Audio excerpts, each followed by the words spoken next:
तुम्हें कितनी बार बताया है, मेरे तैयार होने से पहले मेरा नाश्ता तैयार हो जाना चाहिए। शादी के 25 सालों बाद भी मुझे क्यों बार बार एक ही बात बतानी पड़ती है? लता, तुम्हें क्या है? तुम तो आराम से घर पर रहोगी, मुझे काम पर जाना पड़ता है। तुम हो कि हमेशा बेवकूफ़ों जैसी हरकत करती हो। अगर तुम यह जानबूझकर करती हो तो याद रखना, मुझसे बुरा कोई नहीं होगा। आज भी प्रशांत का पारा चढ़ा हुआ था। इन कटु शब्दों में अपना गुस्सा उतारते हुए, गीला तौलिया कुर्सी पर फेंकते हुए प्रशांत गुस्से से लता की तरफ देखने लगा।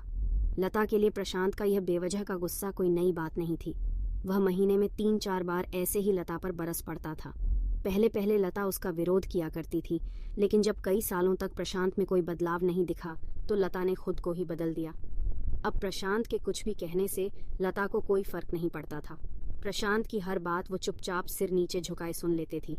शादी के पहले 5 साल तक लता ने पूरी कोशिश की थी कि प्रशांत को बदला जाए, लेकिन फालतू का गुस्सा करना और बाद में लता को भला बुरा कहना, यह मानो जैसे उसकी आदत बन गई थी। कोई भी वाद विवाद होता तो प्रशांत सीधा लता को बोल देता, अगर मैं तुम्हें अच्छा नहीं लगता तो क्यों नहीं चली जाती अपने मायके, क्यों रहती हो मेरे साथ? इतना सब कुछ होने के बावजूद लता प्रशांत के साथ रहती थी, क्योंकि उसे अपनी बेटी की फिक्र थी।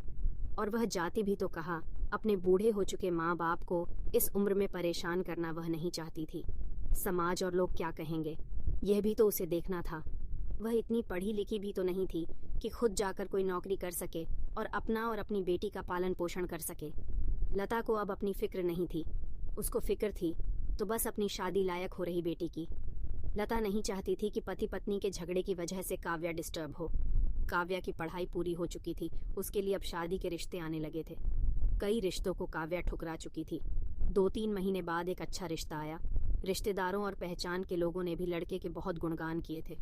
प्रशांत एक शाम अपनी बेटी के पास बैठकर उसे बताने लगा, काव्या, बहुत अच्छा लड़का है, पढ़ा लिखा है, बड़ा घर है, बहुत अच्छी नौकरी है। ऐसे रिश्ते बार बार नहीं आते बेटा, इस बार मना मत करना।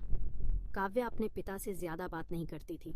शायद डरती थी या शायद नफरत करती थी, लेकिन आज वो अपनी पूरी हिम्मत इकट्ठा कर बोली, मुझे अभी शादी नहीं करना है पापा, मैं नौकरी करना चाहती हूँ, खुद अपने पैरों पर खड़ी होना चाहती हूँ। हाँ तो उसमें क्या बड़ी बात है? मैंने लड़के से बात की है, वह तुम्हें किसी बात के लिए नहीं रोकेगा। तुम शादी के बाद भी नौकरी कर सकती हो, वह तुम्हें नौकरी के लिए परमिशन दे देगा। प्रशांत बोला, मेरा नौकरी करना या ना करना उसकी परमिशन